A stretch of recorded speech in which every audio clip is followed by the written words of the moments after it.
Jane, de Tarzán, no es nada más ni nada menos que la nieta de Bella, y te voy a explicar por qué.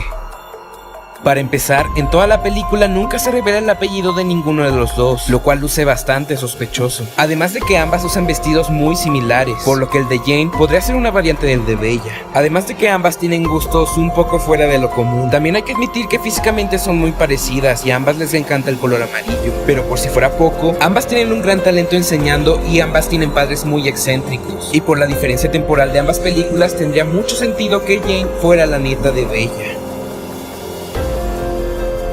Peter Pan era un ángel que guiaba a los niños fallecidos al cielo, y te voy a explicar por qué. Pon atención. La película está basada en el libro de James Matthew, quien explicó que Peter Pan estaba basado en uno de sus amigos que falleció en un terrible accidente. Este autor primero hizo una novela para adultos, en la que Peter se encargaba de enterrar a los niños que fallecían y llevarlos al más allá, que en la versión para niños lo cambió al nombre de Nunca Jamás. Incluso el grito de guerra de Peter era este de aquí. Y todo esto explica por qué Peter y los niños nunca crecían, pero como podría ser una historia muy inapropiada para niños, decidieron ocultar esas referencias. Y por si fuera poco, el autor le cedió todos los derechos de la historia a un hospital en Londres, un hospital para niños enfermos. Juzga por ti mismo.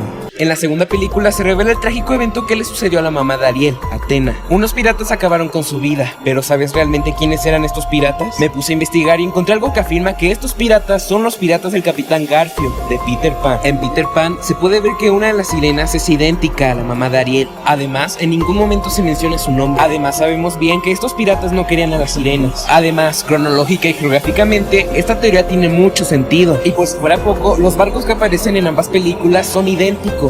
Así que dime tú qué opinas, ¿el Capitán Garfio acabó con la vida de la mamá de Ariel?